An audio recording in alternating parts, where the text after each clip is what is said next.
All right, ladies, buckle up. It's showtime.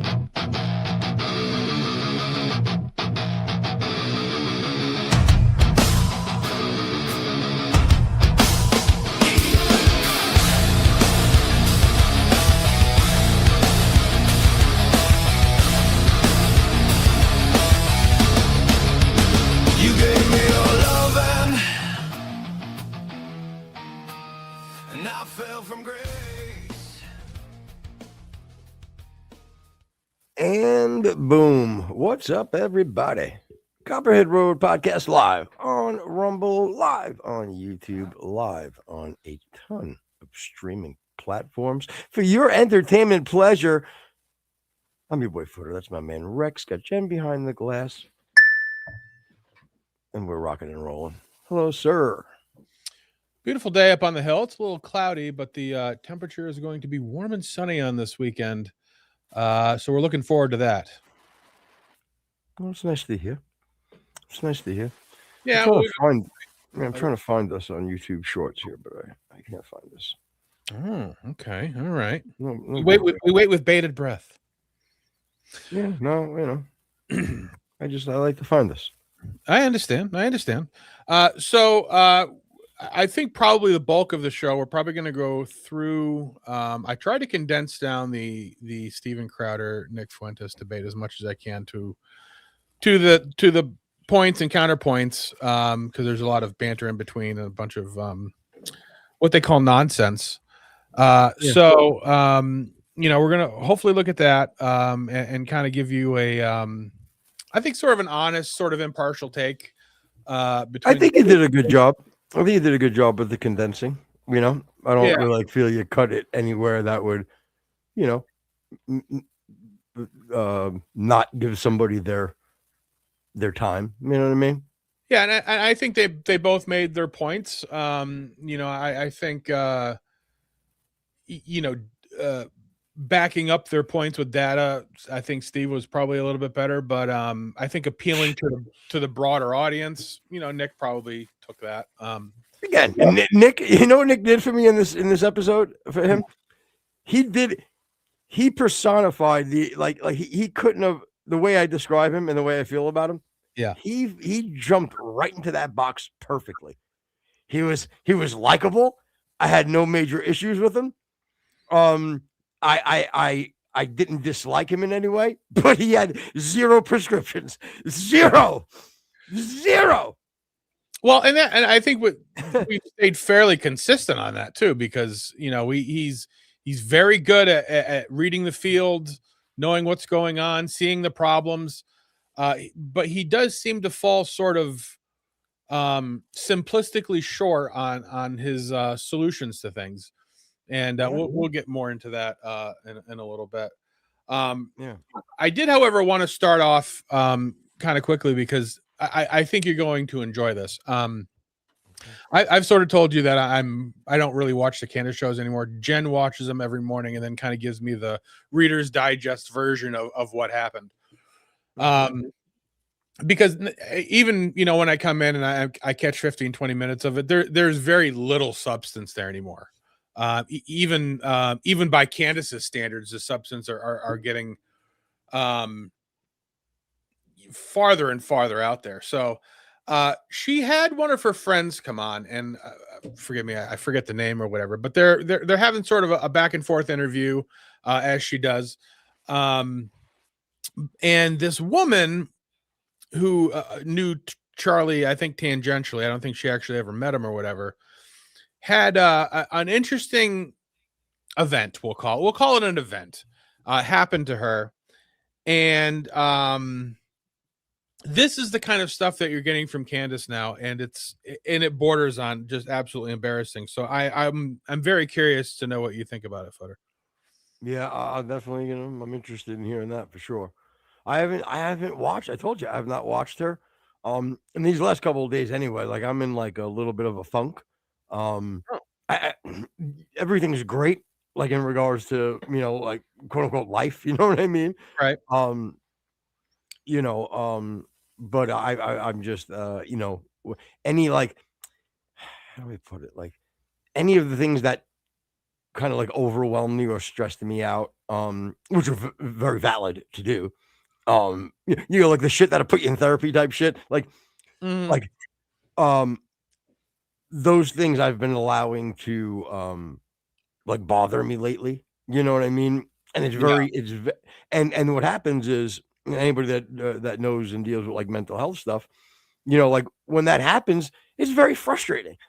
You know what I'm saying? And then so it compiles from the issue or the issues, and then you're not dealing with it the way you would like to be or feeling, you know, okay. So that's even more frustrating and upsetting. Yeah. You Okay. know, I don't know if you know this, but I'm not a psychiatrist. I've never actually passed the final exams or whatever. But my 2 cents, which I don't even know how you do that anymore without pennies, but it's these episodes seem to manifest when you're on the either the tail end or the cusp of something great happening to you. You know, because again, we're not going to get into it, but there's a lot of kind of good things happening to you now. So it almost seems like it's your mind's way of trying to convince you that you don't deserve it, and also sabotage the good things that you have going on. Because it does seem to sort of, again, these unfortunate episodes that you tend to not tend, but you have on occasion, usually orbit around something that's actually good and positive in your life. So I just wonder if perhaps that has something to do with it.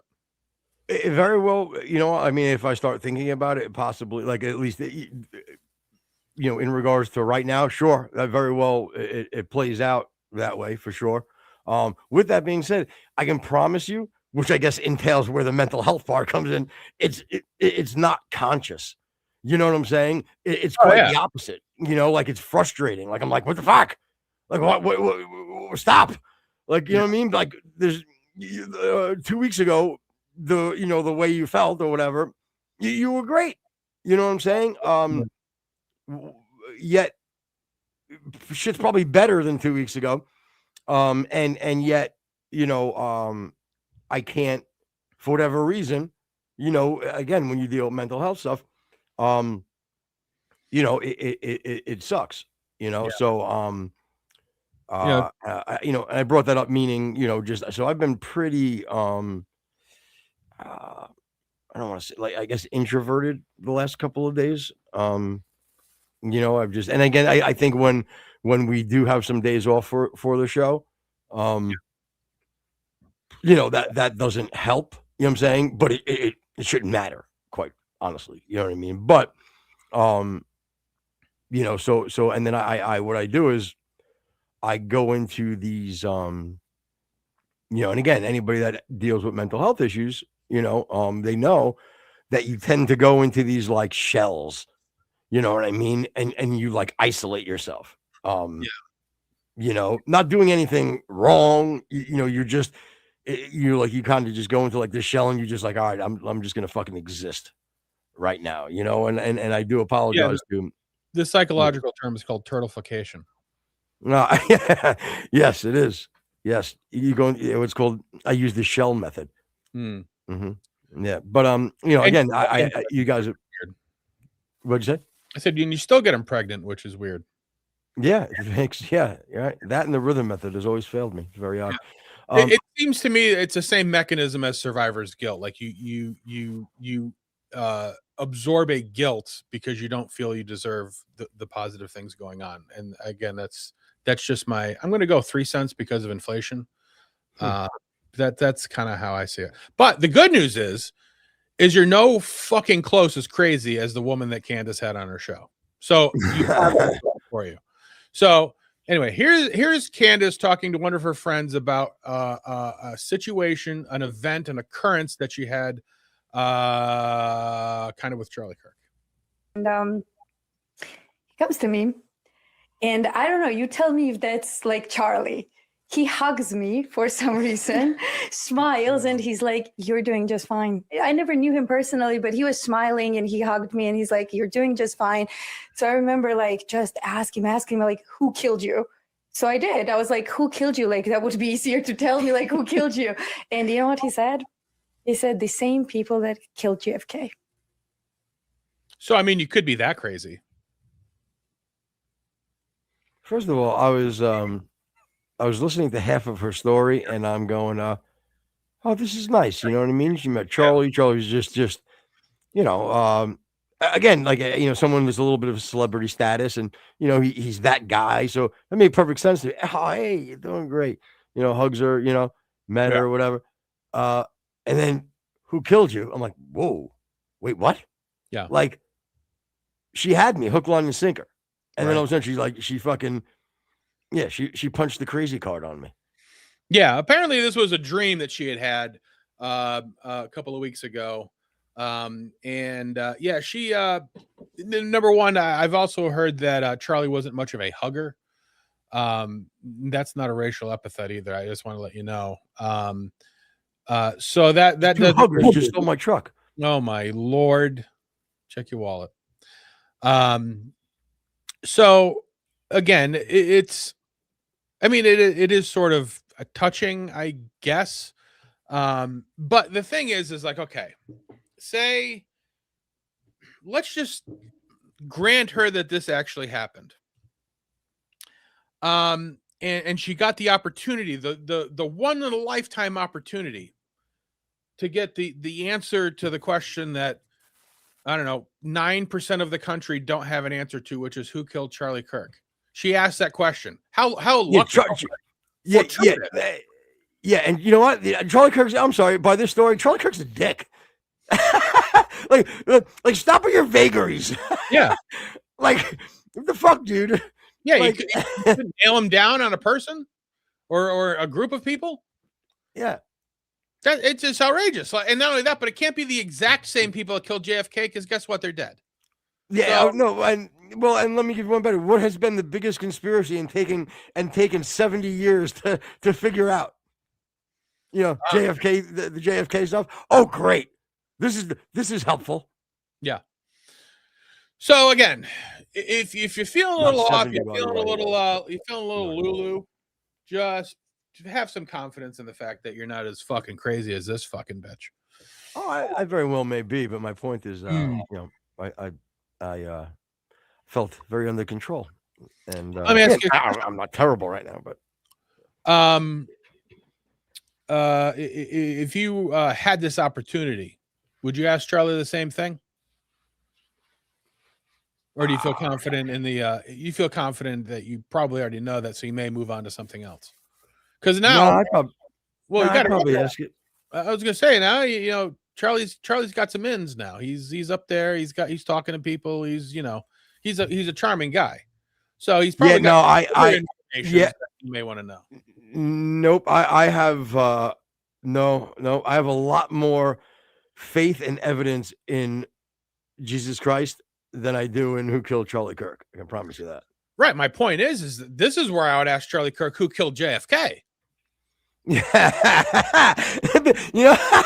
That's brilliant. Two birds with one stone. Yeah.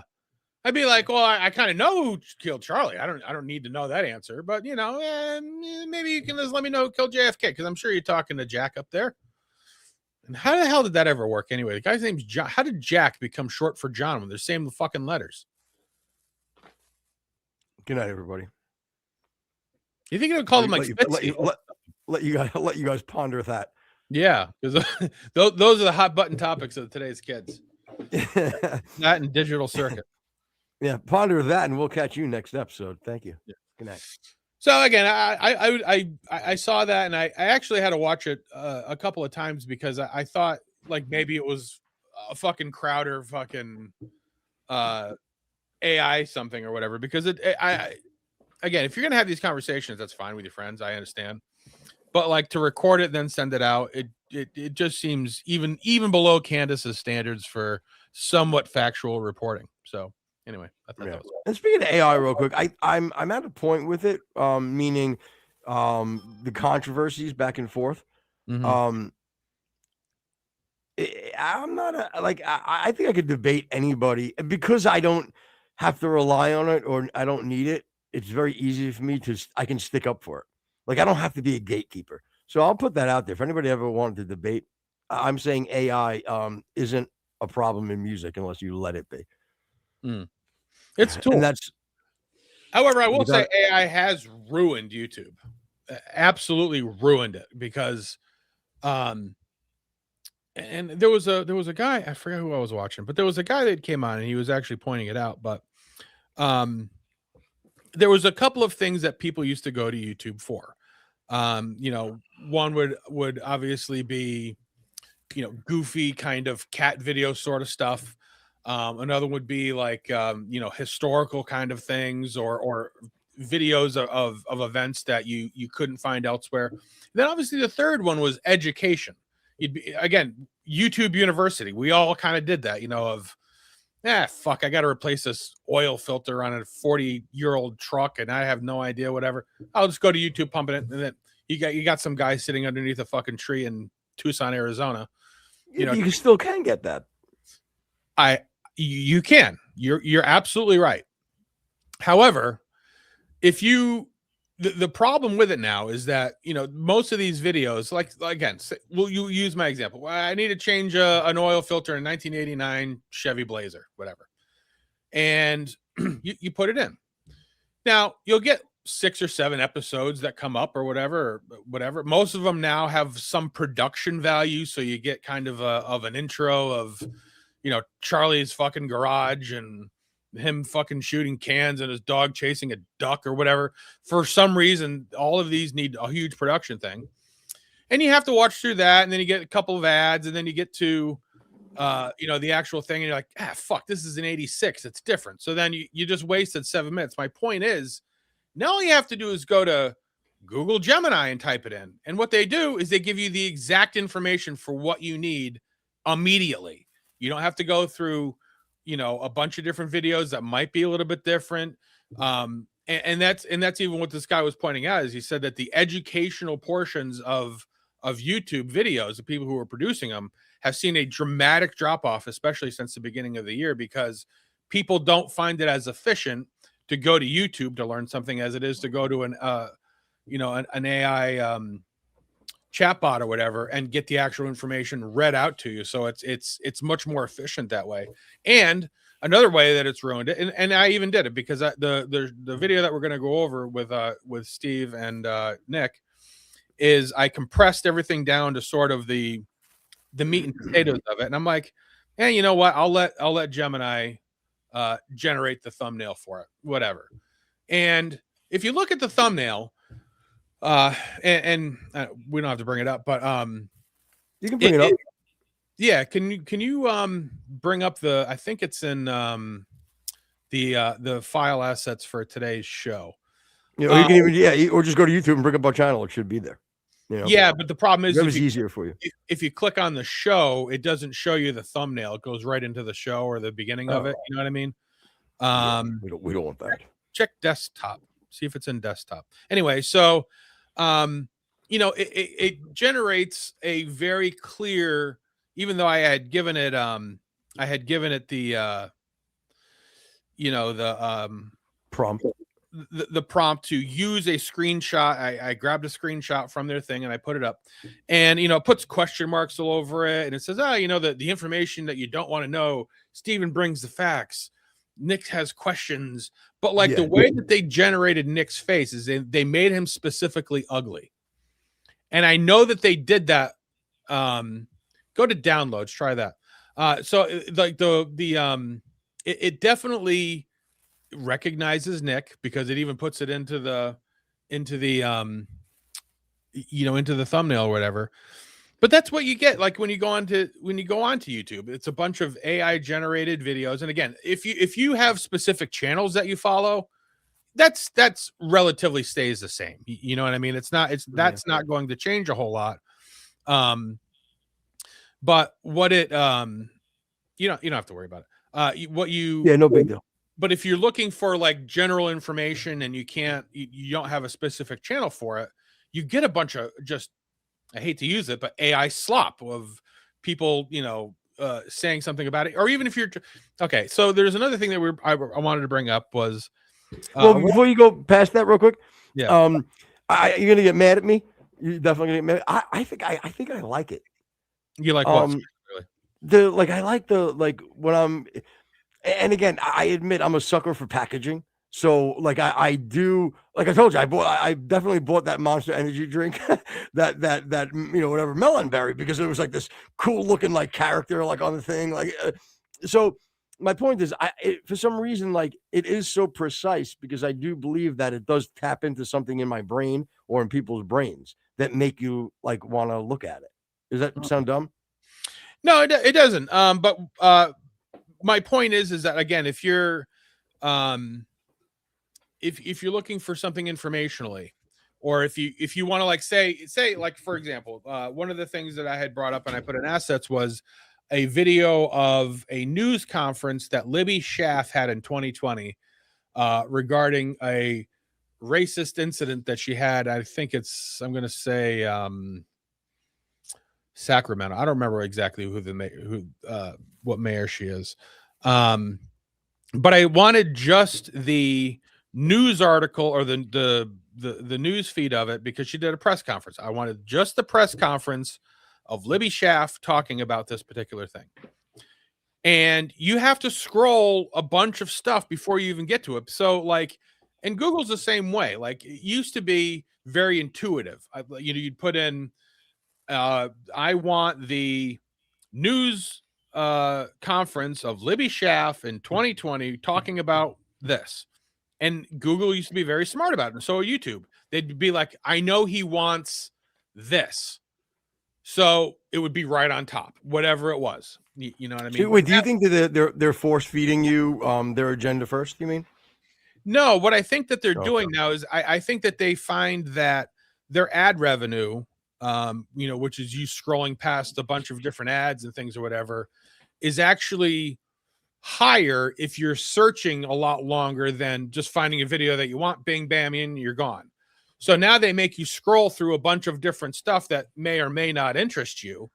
And you're also going by the side ads and things or whatever, because you're spending more time searching Okay. for the things that used to be very, very on top and relevant, because they Mm. used to have to actually fight for your eyes, because you had Ask Jeeves and Yahoo or whatever. You had other search engines, but now basically that Google and YouTube have become the Goliaths of the industry. Now they don't have to do that. Now they can actually push you towards other different videos and ads and actually gain their revenue that way, because they've already got the monopoly on the industry. Yeah. No, yeah, that makes sense to me. Yeah, I can see that. But I'm not, again, I don't hate, I just think that there's so many amazing things that AI can do, and that I do fall prey to as the consumer, or whatever you want to call it. But for sure, like anything else, I mean, it could be used for bad, Yeah, I mean, because again, a lot of the prep and stuff that we do, we certainly use it. But it's one of those things that, again, my point is if you're in Gemini or Copilot, whatever the heck you're using, and you need specific information, it's great. the key is that, like I do for everything I ask it, information wise, I said, and please provide the sources. And there's a little paperclip underneath the Right. thing, and then you click on that, and at least you see where. You're up 100% right. It can definitely give you the information. However, areas, like I said, like in YouTube, where you want something specific, it muddies the water of the hardcore. And again, entertainment wise, if we just want to go on YouTube and just be like, I want to see happy cats, you know what I mean? Again, you're going to get a bunch of different stuff. You're not really being very specific. It does have a value. But anyway, so I don't know. I lost my train of thought, but Oh no, we were just talking about the AI stuff, and then we were gonna go into a few different things. I think we were just kind of milking the first half a little bit before we get crazy, even though I think we got a little more in depth than we usually do early. But another thing about like videos and things that I've watched is that with the AI, you have to definitely. The AI, like that's such an oldie man foots thing to say. You know what I've noticed with the AI? Like it's I don't know if I said it that way or it was just my stammer, but either way, that's fine. Okay, I'm sorry. Yeah, no, I can see it either way, and I may have said it. I can't. I don't recall, but I think my stammering I can use as an easy excuse because it's legit. But with AI, I think that the biggest thing is that if you don't do a little homework, you can definitely be duped. But I do like the fact that you can prompt it to kind of okay. So if I want to get a contrasting narrative, okay, like let's say for example, let's use the Muslims, right? If I can get a perspective from, let's say, a Muslim apologetics argument to address via AI to hone skills or to get an idea of where they're coming, and then seeing the resources that they're actually pulling that from. You know what I mean? Things like that are very important. For sure. Yeah. And I like that. The counter narrative is always good to study for sure, because if you know what your say opponent in a debate is going to ask, you can have the information ready and you know where they came from. Absolutely. It's a research tool. There's never been a better one. Absolutely. And then quickly, and again, just to waste a little more time to see if we can get some people flowing in, which usually happens around the 40-minute mark. So I think that you had said, I had told you that I was excited for Andrew Wilson and David Wood debate, Yeah, and yeah, and you had said you like, again, man, I don't even know if I didn't make a big deal over it, right? No, I didn't. And then, but no, you were a little bit betwixt because you like both people so much, is how I remember you caging it. Right. And then from a faith perspective, it really was frustrating because again, I'm so strong in my faith, and I guess it does fall into, again, I'm non-denominational for the most part. I'd say, but I guess it would lean more with a Protestant view. But with that being said, when I hear the Eastern Orthodox view, I understand it as well. You know what I'm saying? And now Domerson said the good thing, thankfully, there's nothing that there's no interfaith dialogue and or arguments that I guess the greatest hyperbole would be that, you're outside of being a Christian if you don't believe in a specific sect. You know what I mean? That now believe me, you have hardcore, like anything else, you have hardcore, or Eastern Orthodox that believe that if you don't follow their true church, that you aren't a Christian. You know what I'm saying? There are also people. Say again? I didn't say anything. Oh, and then there are also people that with the people that I actually like, and that listen, I have a lot of people that I enjoy that are Eastern Orthodox Christians, but they do believe that they're the one true church. Okay, so anyway, I'm just setting up that background because the debate was David Wood, who was a scholar, and Dr. David Wood, he's an academic, and he's what you would call like more of a non-denominational, kind of what I would line up with as far as faith was. And then you have like Avery, which is God Logic, right? He's in that camp. And then you have like the Ortho Bros, which is Orthodox Bros, right? Like Jay Dyer and our boy Andrew Wilson. I like Jay Dyer a lot. I like Andrew Wilson a lot. You know what I mean? It was difficult when basically what happened was Jay Dyer came out and called Avery God Logic, who is right now the biggest Christian apologist in the space.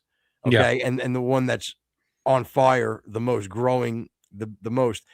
And his arch rival would be this Muslim dude called Libiano, which is the Orthodox Muslim, he's called. He had posted something about Avery. First of all, he slandered Avery's wife. He doxed Avery's wife, called her a whore, all these different things. Okay, so then that's very much in context. So he says all these bad things about, made a video about Avery's wife, all these terrible fucking things.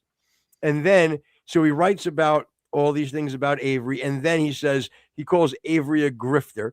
And the reason why he doesn't say what denomination he is because he likes to keep that window open so he can grift to as much people, as many people as possible. So he writes all this on X, and then Jay Dyer, and you have to remember, these guys have really big followings. You know what I mean? Jay Dyer just writes bingo. Right? Now, again,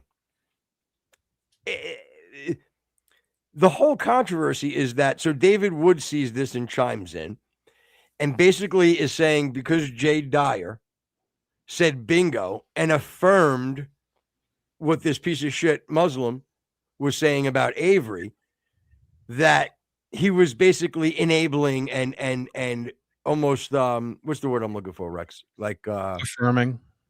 Yeah, right. Affirming all of the things that this guy was saying and these Muslims. So David Wood had went out and started, and chimed in with it, and then it became a back and forth. Yeah. You know what I'm saying? And that was, and believe it or not, I don't know if our fans are big in that space, but I'm sure they're not. But it's a very, very big space, number one, and it's very tribal. You know what I mean? And it, most of the time, Christianity is a nice umbrella. Because the truth of the matter is, if you believe in the death and the resurrection of Christ, if you believe in the Trinity, and there's certain things that, you believe that Jesus Christ is God, you're a Christian. You may have different rituals and different things that, like for example, Orthodox are very big with icons, like the Mother Mary and the statue, and Protestants think that that's idol worship. So there's some differences, you know what I mean? So David Wood was pushing back, and then obviously it became this whole like ortho bro versus Protestant type of deal. So David Wood had Andrew Wilson on, and it was a terrible. If you're not into debates or into any of what's going on, it wouldn't be terrible because it was not a good debate. It was a lot of muddying of the waters, as you said, Yeah. But I wanted to know, do you think Jay Dyer was wrong for doing that? No, because it all depends on, I think he probably would have done himself a little bit of a favor if he would have been a little bit more contextual and a little bit more precise on his words, because that Muslim, whoever it was, said a lot. And if his bingo was just Avery's a grifter, then he probably would have done himself a favor to just sort of pare it down to that. If he's agreeing with everything else and saying everything's, bingo on everything else, then and I don't think he was. I don't think he was either, but I think he didn't do himself a whole lot of good service there by just sort of agreeing, carte blanche across the whole thing. So that's exactly what I think, dude. Yep. Yeah, and the reason that people like Avery and David Wood and Chris and all these other people can sort of have a good faith debate about it is exactly what you had brought up, is that they, at the end of the day, their core beliefs are the same. It's and to sort of branch it out into the reasons that we can't have debates on other things anymore, especially intra-country, is that we don't have that common core of beliefs after the debate's done. If like Avery and like Sam Shamoon, I don't know if they're friends or enemies or they don't believe each other, whatever. Actually, he's the only one. No, Avery's the only one that's friendly with Sam still. Everybody else, they don't. I picked two different, but so if you have two people that are on opposite sides of the Christian spectrum, they could have a heated, debated argument, and at the end of the day, you're like, yeah, you know what? We still believe in Jesus. Let's go have a beer. They can do that. They're not going to go home, with seething anger because, as say, like, if you have a Muslim and a Christian, they're at the end of the day, they're probably not going to shake hands and high five because they don't have any real core beliefs. So it is at least a good thing. And the Republicans are right. can do the same thing too, because at the end of the day, typically they have the same sort of core beliefs. You know, and that's even when we get into Steve and Nick. Most of them agree. Both of them sort of agree on identifying the problems that they have, so at least they can sort of find common ground in that area. Yeah. Well, that was really the only reason why I wanted to bring it up. You know, I wanted to kind of wait for some more people to get in chat, and then also, I was just curious to know, because I kind of feel the same exact way. You know, it's like I just wanted, like, I don't think Jay Dyer by any way was, affirming everything the Orthodox Muslim was saying. You know what I mean? With that being said, I think he could have went about it a different way. And now he just wants a bunch of like interfaith debating. You know what I'm saying? And he's calling out everybody on it. And I don't necessarily. What David Wood did last night was great. David Wood had on two of these Orthodox, Nick Fearless Truth, and then another guy who's an Ortho bro on last night, and they didn't have a debate. All they did was, there was somebody that made a video a while back that said like 10 reasons. It was a Protestant and said 10 reasons why you shouldn't become an Eastern Orthodox, and they went over that video, and David Wood kept saying like, all I need to do, like, I can't debate anybody on Eastern Orthodox because I don't know that. I don't know what you believe. So Right. I can't. So David had them on, and they were answering these guys' questions. So David now has a really good idea of what Eastern Orthodox believe, and as opposed to what a Protestant believes. You know what I'm saying? So I really felt that the scenarios that Andrew Wilson brought up were very weak, which again is not like him, because I think that he sort of accepted a false premise on what he was trying to say that he thought was okay. You know, because I think, you know, again, Andrew Wilson is probably one of the best debaters out there, and I think he probably bought into a debate that was a very weak one, when really all he was trying to affirm was, if a Muslim guy says something that's true, I can go ahead and say it. But then he got tied into affirming his lies and things or whatever, and like added a whole bunch of ands to the debate that once he got to it, it was like, oh, I can make up a couple of scenarios, but none of them are really real world kind of scenarios. And which is enough to win a debate. You know what I'm saying? Which is the difference. Like, Andrew realized that, like, honestly, the thing is, like, he has to understand where David Wood was coming from. I know he does. Yeah. And with that being said, Andrew Wilson said in the debate, he's like, well, listen, when one of your bros get up at the bar, you get up. And they're both Eastern Orthodox, him and Jay Dyer, and they both have a heavy online presence. You know, they're friends. Yeah. So, he made that kind of clear as well, that he was sticking up for his boy. Yeah. But anyway, yeah, I just thought that I was just curious to know where you stood on the actual issue, not even the debate. We both agreed that the debate really didn't bring much to the table. And I would probably lean, in the actual sort of,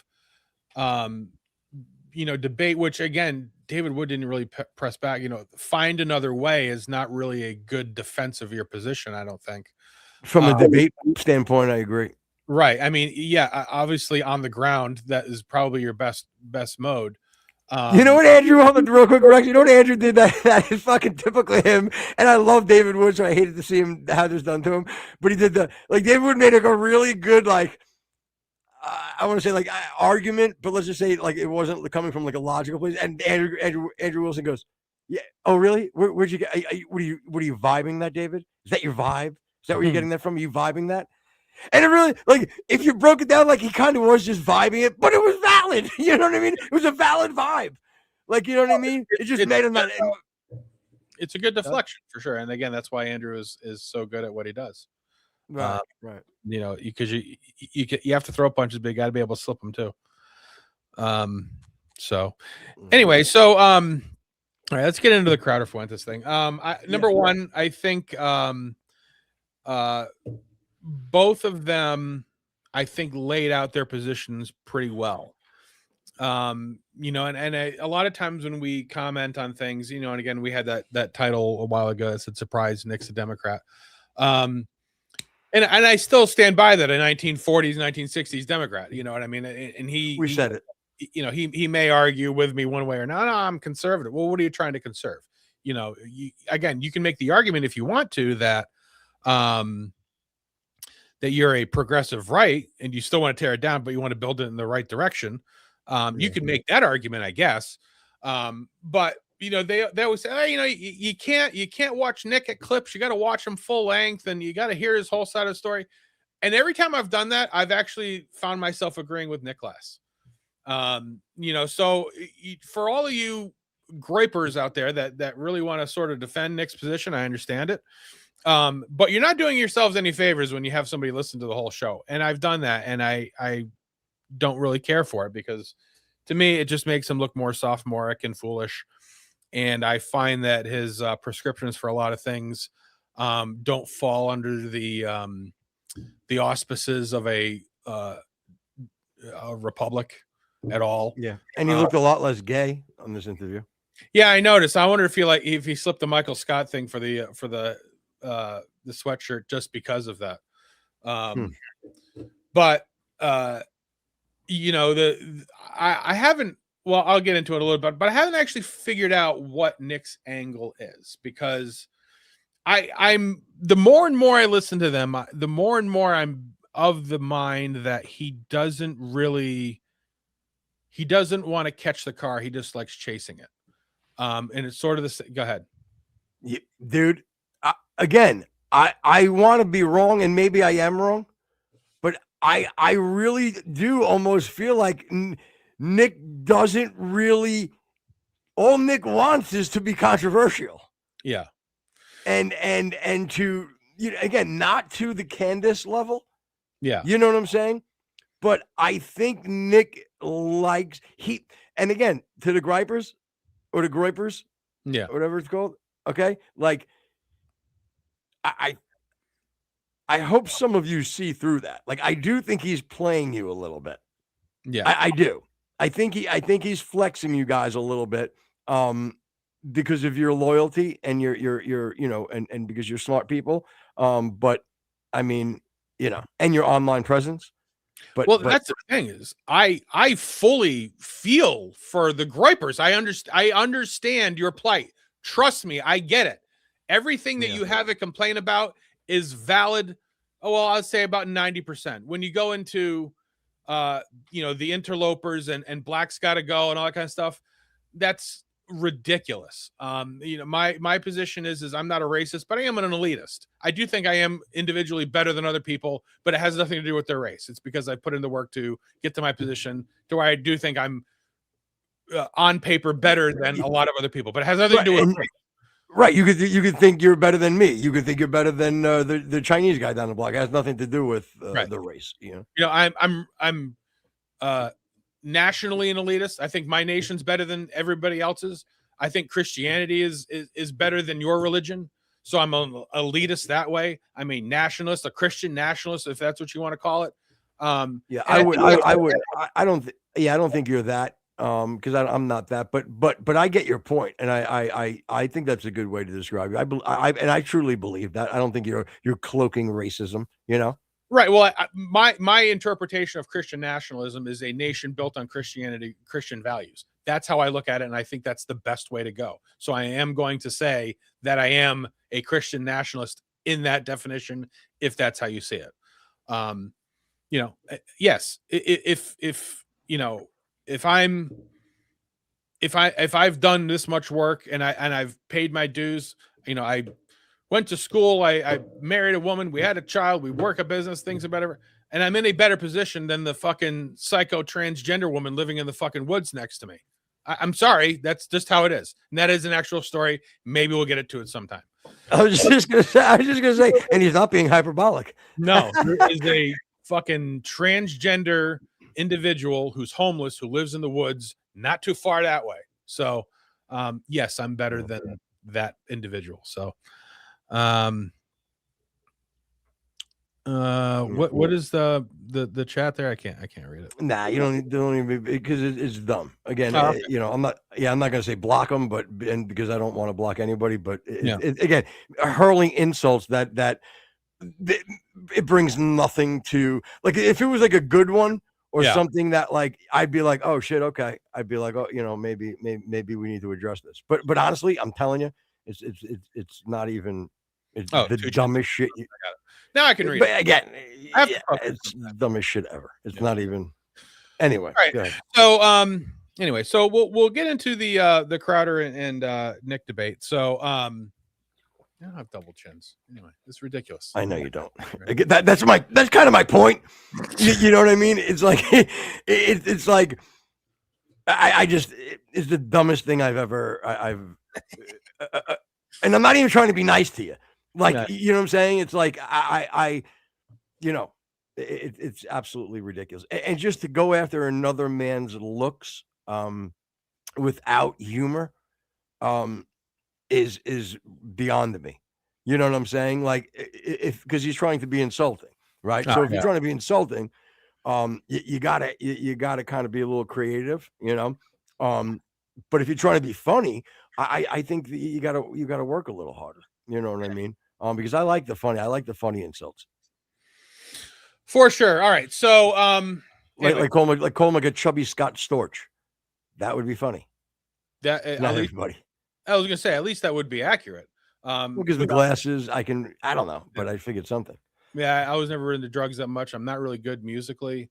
I've never been on Rogan, and I've also never taken a fistful of cash from Dr. Dre. But other than that, I think you're pretty close. Ronnie Millsap, I'll go with that. I don't mind Ronnie Millsap. I don't know. Lost in the 50s tonight. What, are you kidding me? Yeah, I'm sorry. You uncultured swine. That is funny. I do give Ronnie Millsap quite a bit. Anyway, says Scott Storch is my line. What do you mean? When did you say that? Truth Hurts. And what's up, Truth Hurts? Good to see you back. I didn't know he said that. Yeah, it doesn't help that I'm actually wearing Scott Storch's sunglasses either. That's true. And you don't have even half of his money. Oh, I definitely do. He doesn't have any money at all right now. Oh. Yeah, he's hurting a little bit. What about maybe Jay? not at the time. Please tickles those ivories like nobody's business. Am I right? That's true. That is true. Truth Hurts said it a few days ago. Oh my God! I promise you, Truth Hurts, I did not know that. I am so sorry because I've said it. I've said it before. All right, I'm going to let you take the line. I'll let you have that one. Good line. I like it, and that's why we love you. Go ahead. All right, so the interview starts out, the debate or whatever, with them both kind of steel manning each other's arguments, and I think they actually do a pretty good job. So let's take a look at that.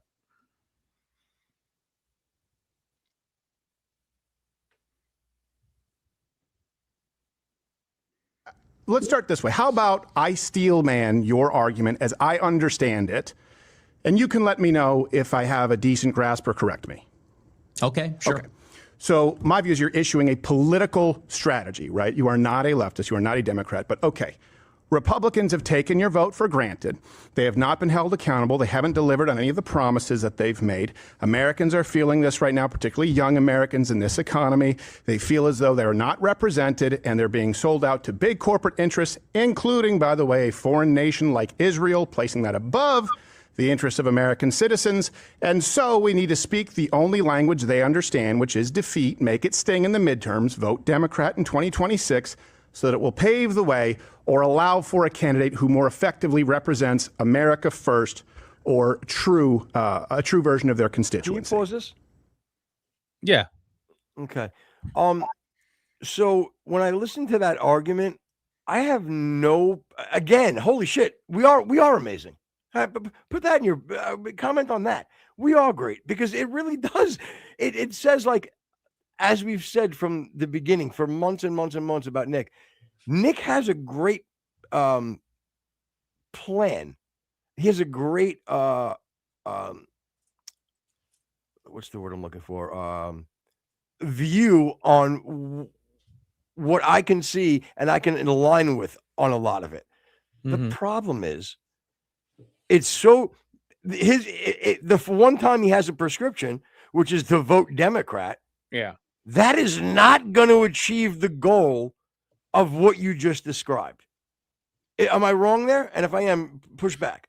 Well, you're not, and of because course that's the way I hear it, at least. yeah, and they do go into sort of reason, and again, I can again surface level understand exactly what Nick is saying. Like he doesn't like he's not getting everything that he wants, so he thinks that the only way to solve that is to destroy what we've already achieved or where we are right now, because I think he's sort of hoping for like a Donald Trump type figure to kind of come in and do this, say the same thing that Donald Trump said, but actually follow through like he did in 2016. You know, I think that Donald Trump, and I if anybody wants to argue me, that's fine, was a black swan event.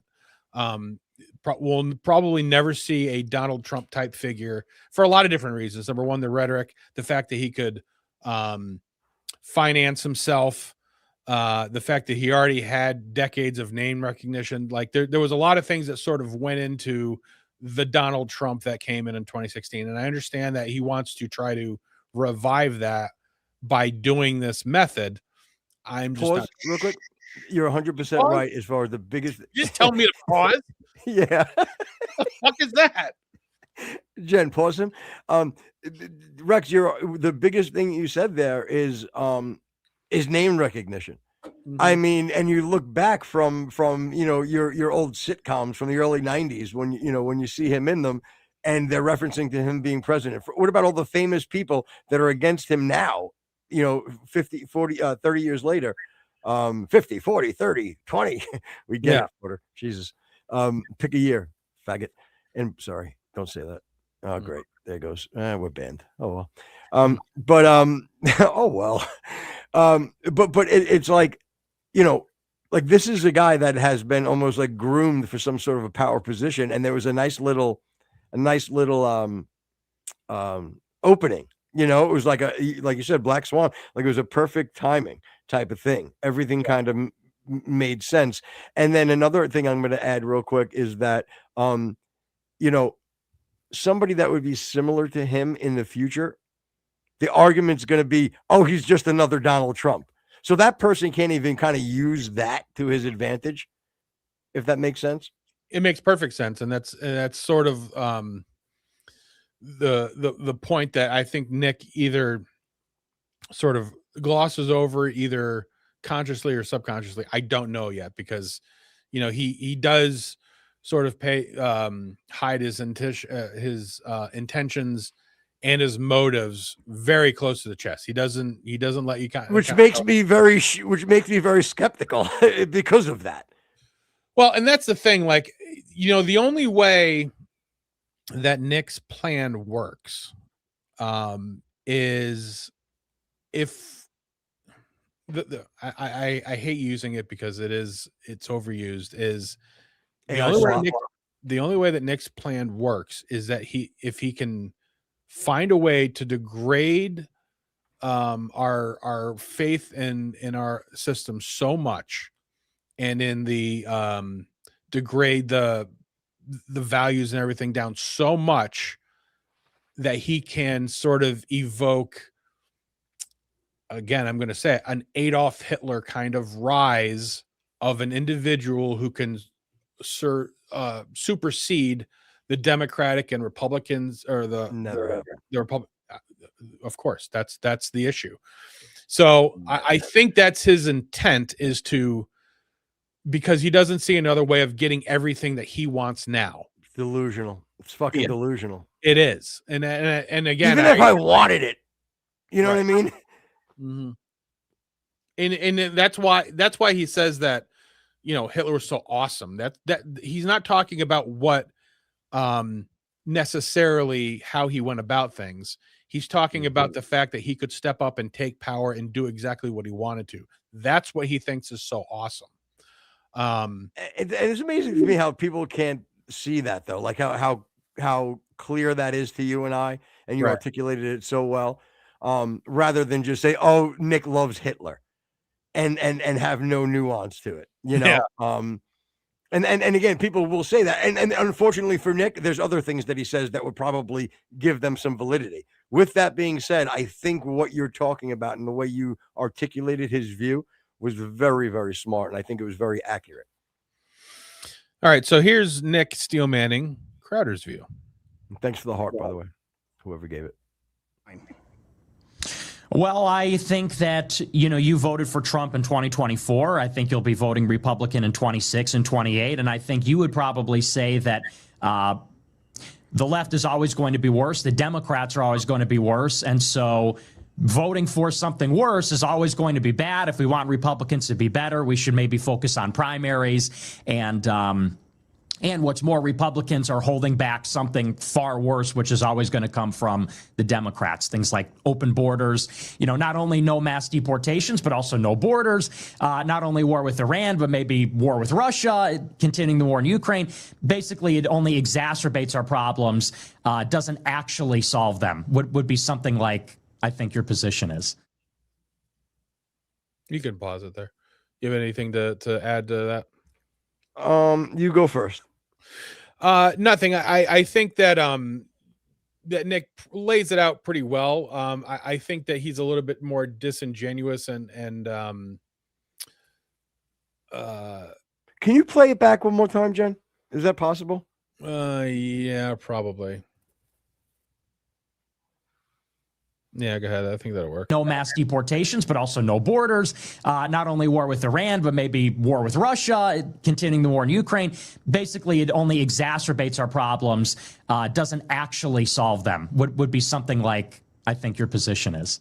Okay, so he's saying that's what he thinks that Crowder even feels about Nick's point.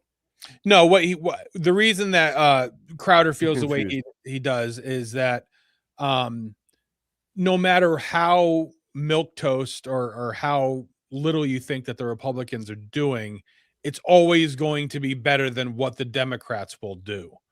That's been kind of my point. Okay, I understand. Yeah, that's been kind of my point too. Is that foolish?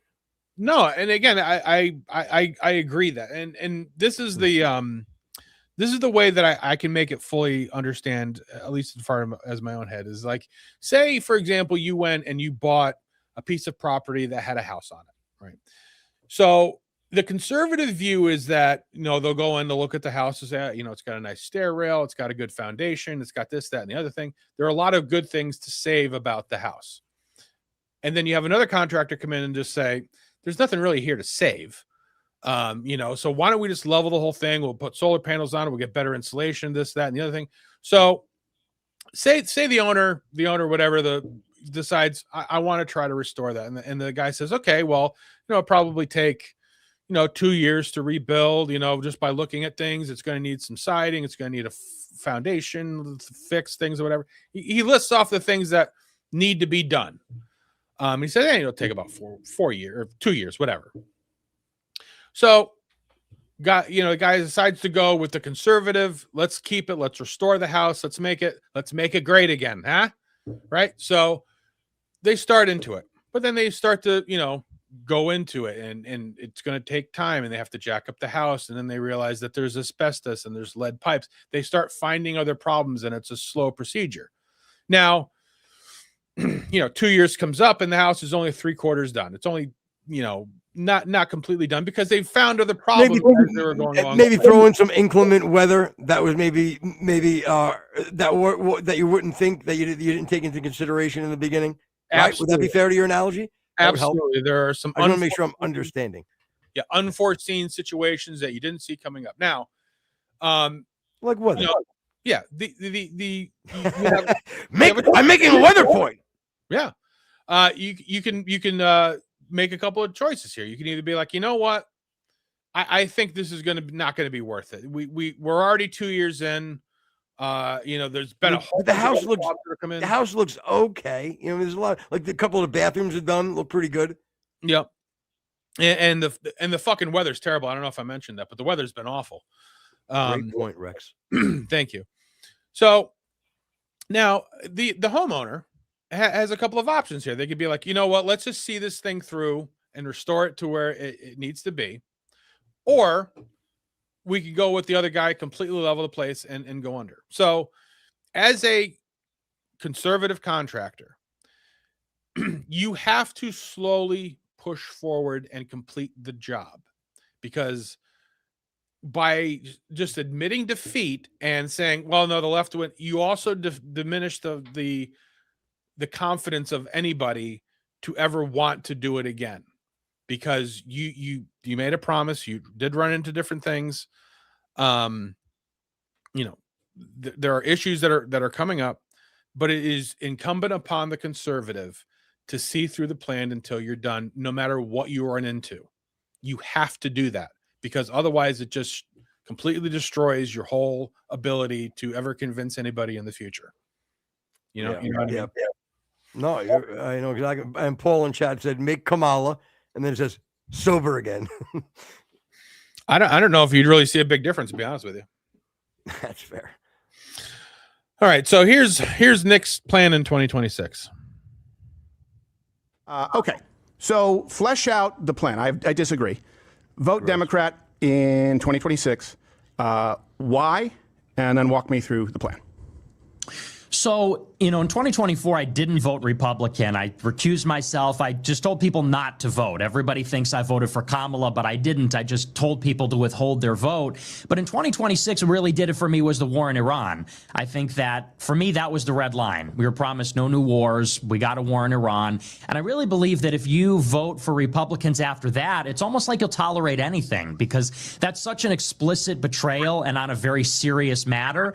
And then what's more, to maybe get into the positive reason for voting Democrat as opposed to withholding your vote or not voting Republican, is I think that when you look at the House of Representatives in particular, and I'd say this on my show, I think I find it, again, I find it interesting, and maybe I'm just trying to push my own narrative. Nick tries to find that sweet spot. You know what I'm saying? Like, he's able to keep that younger generation by staying away from being hawkish in any way. You know what I'm saying? But yet be conservative. And again, and it's actually a good position. It's not a bad position. But I think he's smart. You know what I mean? As far as, like, he knows that is going to be a good thing for him. You know what I mean? If he went all in with a full conservative viewpoint and was hawkish in any way, I don't think he would have the support that he does with the younger generation. Well, I think that the support that Nick gets is because he sees that there's a problem and he assigns blame to something that's very surface level, the Jews, and he'll just say, no, it's just the government in Iran. No, it's the Jews. And again, this is a playbook that's been done for hundreds of, if not thousands of years. But like, I hate the term, the war in Iran was a red line because he promised no wars. But, like, are you saying that, like, okay, if Iran or whatever, we'll say Mexico, if Mexico,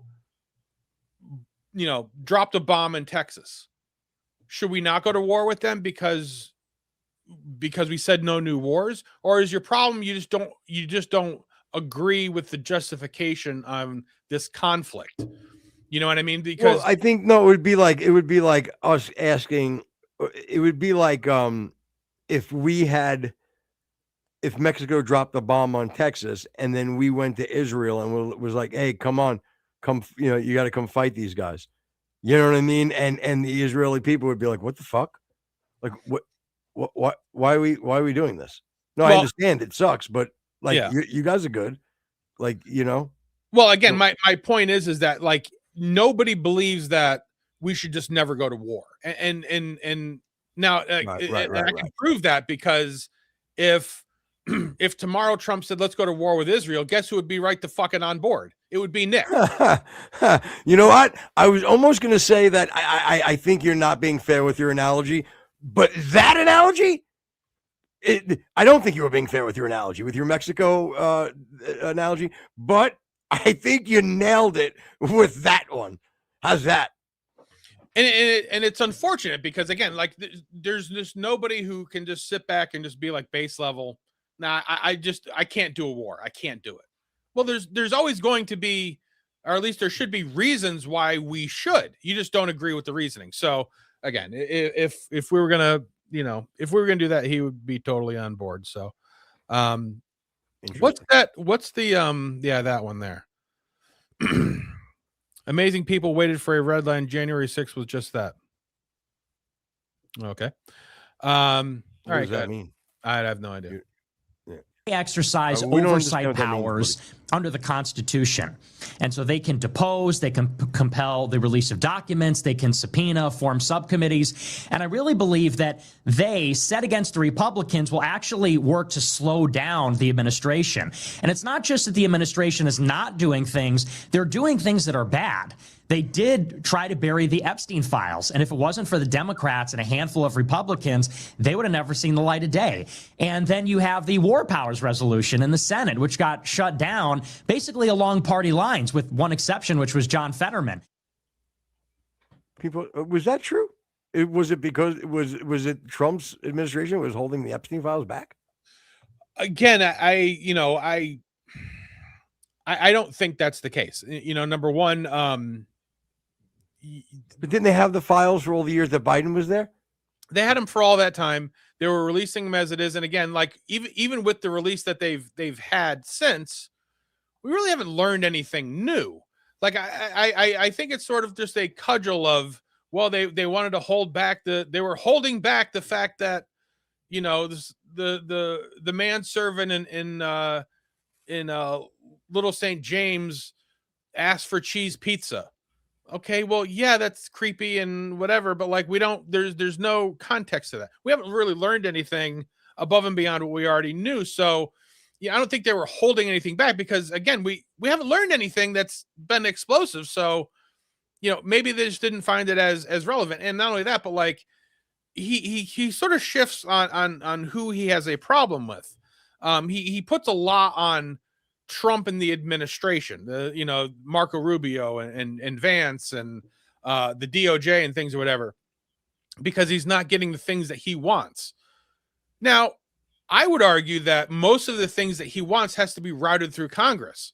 Like he gets on Trump for not building the border wall, and we'll get into that later. But like, I think Trump's executive orders at least would align with what Nick wanted. Right, because that's really all that the administration can do, and they go into it too. Like Nick's problem is not routed through the president. His problems are routed through Congress, but that's just not as tasty as attacking Trump. You know what I mean? You can't just be like, well, it's because we only have a slim majority in this, that, and the other thing that is the actual issue. So, all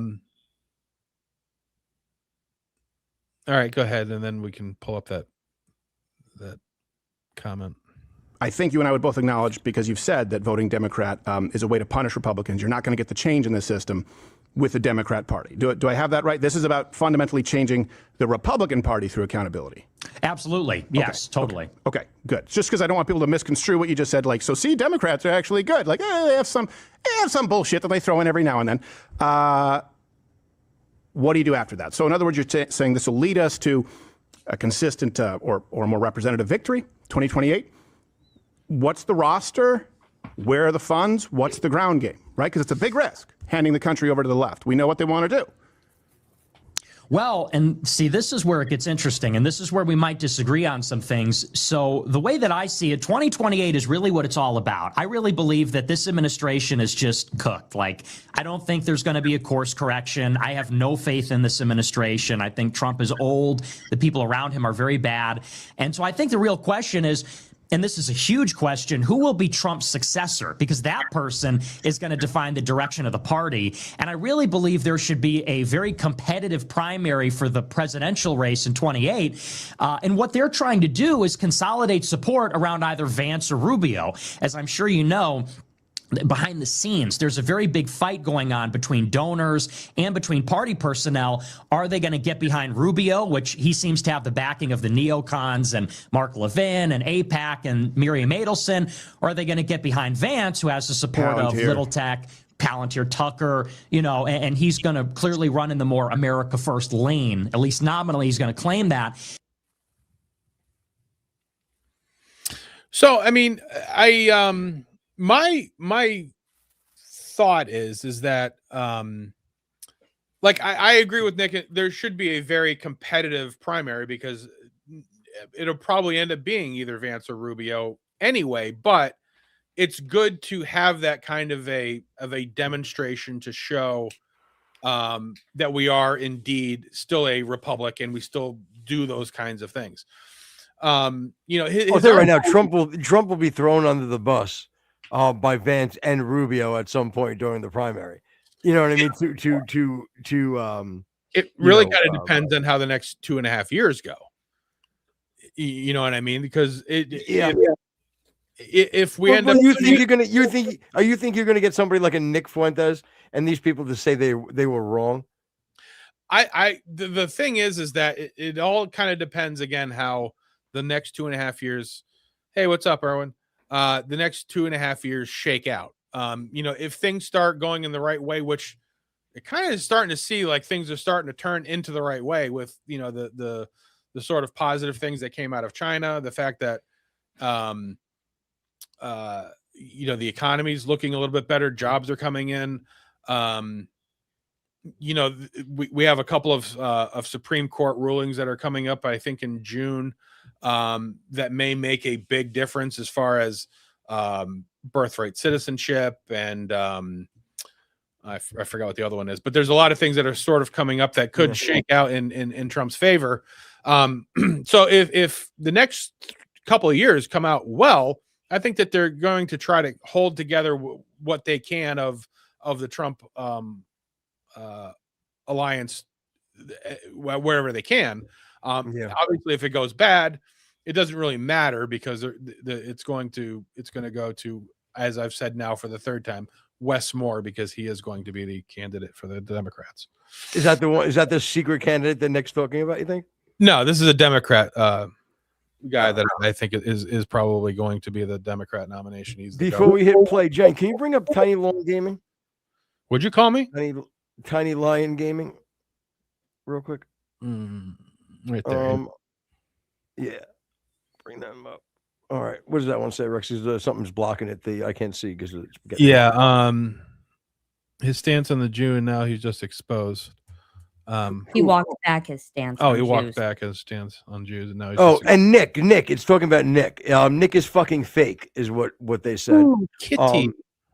Yeah, and we talked about that. You know what I mean? I just said that. I'm getting the feeling that Nick is being fake, and that he's kind of just he's leaning into his demo. You know, well, again, I'm not breaking fucking the internet with that statement, but my point is, I do think that this is a very, very planned tactic by Nick. Well, I also think that Nick knows. Again, Nick's not stupid, and he knows that there's nothing about his positions that will ever hold 51% of the electorate. Never, ever, ever, ever. You're never going to find 51% of Americans that only want white people here. You're not going to find 51% Americans who, hate the Jews across the board. We're not going to find 51% of the Jew or 51% of the populace that are going to align with him. So I think he's doing exactly what he often accuses the Republicans of doing. He's playing to lose because there is no power. And yes, it's just one of those things. He would rather sit. What do you mean by that, though? No power and yes. Like, say for example, say I'm your representative for your congressional district or whatever, and you want to build a plant to not like a ficus, but an actual warehouse or whatever. And then there's some issues of some environmental things and running power out to you.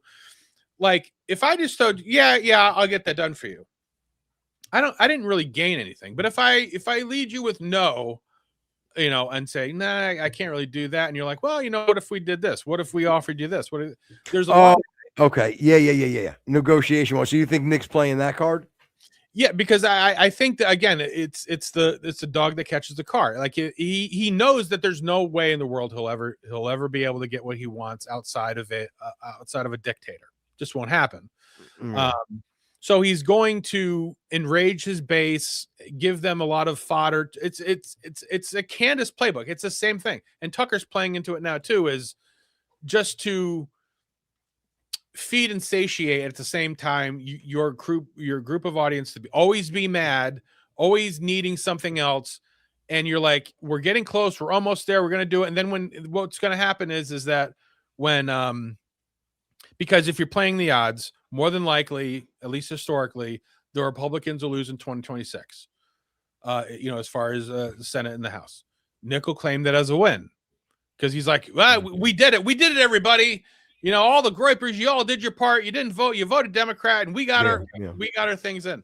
Then everything will go wrong, and then it's a great fucking move, great chess move. That's the thing. Yeah. Like, if you optics wise, that's a I didn't think like optics wise, that's a fucking bonus for you. You hype up your crew. Look what we did. Yep. And that can backfire. And Steven brings up the Georgia race in 2020 where Nick stepped in and said, withhold your votes. And Kelly Loeffler lost in the runoff to I think it was Ossoff who we ended up losing to. I don't remember, but and then that shifted the power in the Senate, and then we got 14 to 20 million illegal immigrants because of it. So, we'll again, I don't know. Yeah, I don't know if you can equate the two and blame that on Nick, but I see his point. Well, basically what Crowder says, and again, we'll get to it, but it's the same. I know what you mean. It's basically the same ploy, though. Yeah. Where it's look at our power. Look what we did. Right. All right. So go ahead and hit it. That without a radical intervention, like a radically different approach, whether we get a Democrat or lesser of two evils Republican, like a continuity with what we have under Trump, I think that's a no-win proposition. Like if it's Gavin Newsom, J.D. Vance, or Marco Rubio, if those are our options, and let's say everybody else in the Democratic field, I don't see any of those candidates solving it, fixing it.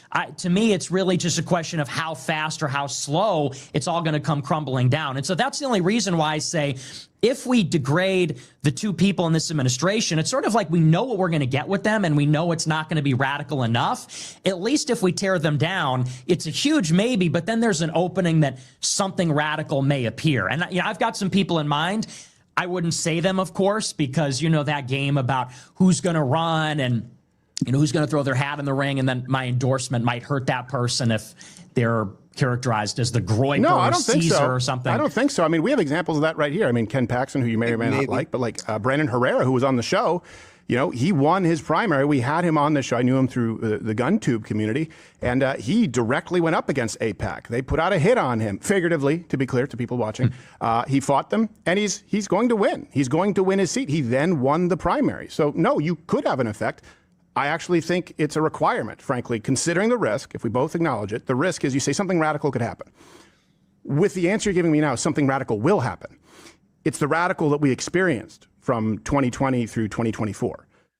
See, to me, Nick gave away the game there when he said, I can't endorse anybody because it'll actually hurt them. Well, if you're speaking for 51% of the population, which you're not, you're speaking for probably about 9 to 10% of the population being generous. That's one being generous. Yeah. Your endorsement should help, because if you generally think that your position is what most people want, then why would you not? Because even though you again, maybe you're I'm going to be generous here. Maybe your motives are pure. The way that you are provocative and overstating things and being racist in general, that you can't actually do anything politically because you've already pissed in the punch bowl. Yeah, well, that's why I kind of in some way understand what Nick is saying in regards to that. You know what I mean? Yeah. So I don't know if he really feels that way, but might just be his excuse to not withhold, to continue to withhold information on who who he would endorse. You know. Yeah. Erwin says he can get a better candidate out of a claw machine. I bet you can't. I think you're fucking full of shit. Wow. He's saying your claw machine skills suck, Erwin. How's that grab you? Dude, he's going for the fucking Hello Kitty, and there's no fucking way he's going to get it. It's going to slip off, and you're going to fucking end up spending $45 on a fucking what do you call it? The spring thing that goes down the stairs. That thing, Slinky. Or next thing you know, you're walking around with a Rubik's cube. You know what I mean? And you could right in Rex's ass. How's that? Boom. I bet Erwin couldn't fucking solve a Rubik's cube. I bet. Why are you beating up Erwin? He's a smart How dare you? It's true. It's fucking Jen's boyfriend. Doesn't matter. I don't care. Yeah, back off Erwin. Yeah. Yeah. Your fucking puzzle skills suck, Erwin. How you like that? Wow. Yeah. Meanwhile, him and your girl, you become a fucking puzzle cuck. I'm talking to you, Rex. I don't know. We're playing Chutes and Ladders. Thanks, Otis. Dude, one of these days we're going to have to talk about fucking board games. They all suck. All right, hit play. Yeah, what I would push back on is I really think that you think you're overstating some of the wins. To me, I would just say it's too little too late. I mean, as far as like open borders, that's my favorite one because Trump ran in 2016 saying, we're going to build a border wall. And why a border wall? Because it cannot be torn down. You build a physical structure. Democrats can't undo that. If it's an executive order, like Remain in Mexico or some of those other architecture, they can, and they did. And so it was really Trump's failure to build a border wall. And he enforced it through executive orders, which is why Democrats were able to come in and say, oh, we're just going to undo all of that.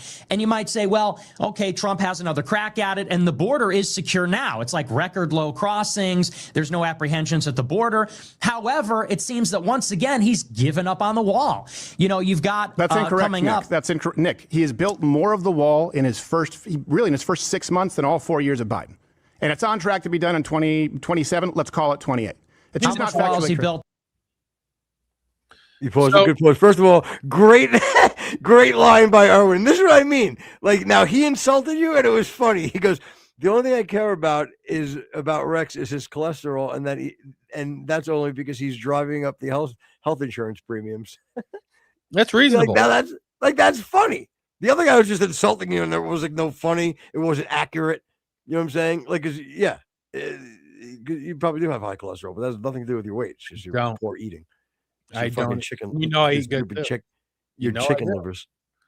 All right, go ahead. So like, again, this is sort of like a false thing, and the border wall thing. Yeah, I understand. He wanted to build a border wall, but he also doesn't have a hammer and an excavator. I don't know if you know this. So he's got to get that through Congress. And I hate that. Well, you know, he could build a border wall, and then the Democrats can't tear that down. I hate to tell you, even if we do have a border wall, which I think is a good first step, the border wall is going to have gates all the way up and down it. So even if we build this massive border wall and it's got these gates and a bunch of people defending the gates, guess what? The Democrats can still open the fucking gates. So unless you make some kind of congressional move to really make, like, again, crossing the border illegally is a felony punishable up to 20 years or an immediate revocation, it doesn't matter. Even a non-penetrable wall or whatever that goes up and down still can be overdone by the next administration until something else actually legal happens. Yeah, and I'm so surprised that, like, are there bills we can't pass a bill to like strengthen that law? I don't get that.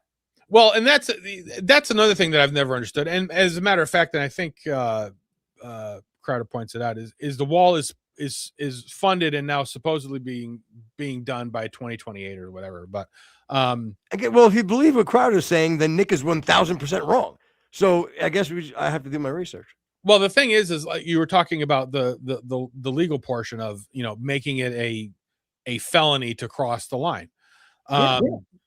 That would make sense. And then it goes into you're never going to get 60 votes in the Senate to actually pass a bill because it's not something you can not with Nick's prescription. Right. And I would say this is one thing I do agree with Nick is you need to get rid of the filibuster. You have to, because if the Republicans don't, the Democrats will, and then everything goes to shit. My thing is with eliminating the filibuster, can you, if you did that, and that basically means, for you don't know, that making it a simple majority in the Senate to pass a I know law. what it means. I'm not saying you. I'm just talking about Erwin, that fucking idiot. So, Wow. Shut up, Rex. So, if we were to do that, can we close the door behind us? Meaning, okay, say we get rid of the filibuster and we pass all of the stuff that we want to before November 2028. Can we close the door behind us? Meaning, if it only takes 51 votes to pass a bill in September of the last year, can we close the door and make it 60? You know what I mean?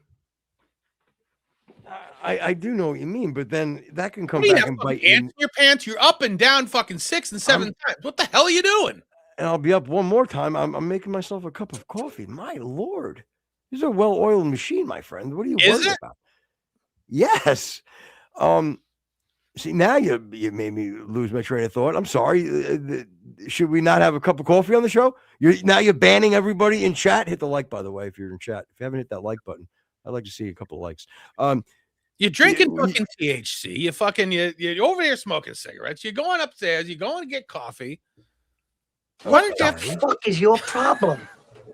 Nothing. Wait until I get my fucking gen drops, because I'll be getting them soon. Do it. You know what? I don't like her fucking new brazen attitude. She's on pain medications for her teeth, so we'll just blame That's that. You know what? That's fair. She's a drug addict. I get it. Okay, good one. All right. So what did everyone say? Oh God, you just gonna have to fucking read it, because I can't read it when you have the assets up. So can you just read it and tell me what it says, woman? So you build a wall from shoreline to shoreline, and all of a sudden, people forget how to use a boat. That's true. Yeah, that is. Nick is a Fed. I agree. I don't think he's a Fed. I was just say you do. I don't think he's a Fed. I just think he has conversations with him. Who's more of a Fed, Tucker or Nick? Ooh. I think that Tucker's probably on the other side of the table than Nick. Really? Well, I think NorCal Algae says Nick is a Jew-loving twink boy. You know what? Not. You know what? You might not be. I'm not going to say you're wrong. Tucker has more conviction. Does he though? I always would have thought he did, dude. I would have thought that he does have more conviction than Nick. But I'll tell you, it's fucking amazing to me how Tucker just continues to disappoint me. Tucker continues to disappoint me. So Tucker could go fucking eat a dick. I don't know what to say about him anymore. I'm so annoyed. Probably better chance that Nick would, but for sure. And that's the thing that I still just find amazing is that all the you picture your average griper, which number one, you guys got to change your name. It's the queerest name you could possibly come up with. But you picture a hardworking guy, loves women, drinks, whatever, the big tough guy, and like your leader is this little fucking confirmed bachelor city boy who dresses in a suit and speaks fucking nonsense. Like I just I think maybe that you're what does that say? Tucker has his Yentl on Blu-ray. Wasn't it Yenta? Yeah, no, it was Yentl. No, Yenta is like an annoying Jew. Look at this Yenta. But Yentl was that movie with Barbara Streisand. I'm so embarrassed that I knew that. NorCal Aggie. Well, that was Erwin actually, but go ahead and shit on Erwin again. Why don't you do that?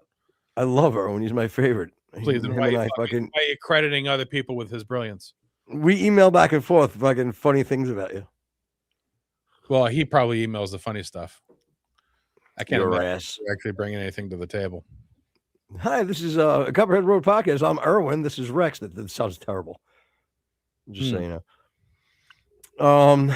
What did Carl Old say? Larry is the least convincing transfer.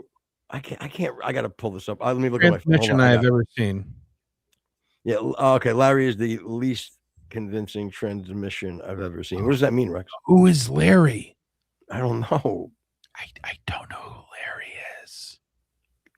Can you say what you're talking about, bro? Unless you wanted me, you wanted to just beat up your friend Larry because he's listening. Yeah, this is fine. Least convincing transmission. Yeah, I don't know what he means. Maybe he means Nick. Nick is a transgender. Oh, Larry Loomer. Laura Loomer. Oh. And he's calling him Larry Loomer. Okay, how are we supposed to make that fucking connection? Yeah, you just come here. You basically just put up like a comment. It was like purple red number 38. What? What are you talking about? Again, you want to call Laura Loomer Larry? That's fine, but like you can't just come in and say Larry. Like we're gonna be able to fucking make that leap of he means Laura Loomer. Yeah, and by the way, I'm going to take full credit for I'm fucking up the show with that one. Like it's a perfect example of the comments that you shouldn't read. That's a prime example. Again, not that there was a bad comment. It made no sense, and you derailed the show, sir. I hope you're happy. Is all I'm saying. If you wanted to derail a fucking show today, and by the end of this month, 60,000 people between all of our platforms will probably listen to it. So you've done it. God bless you, my friend. Incidentally, I did do a tally the other day, and dude, seriously, like in our first year, we had 1.3 million views. That is fucking unbelievable for a couple of fucking nobodies. Yeah. Thank you.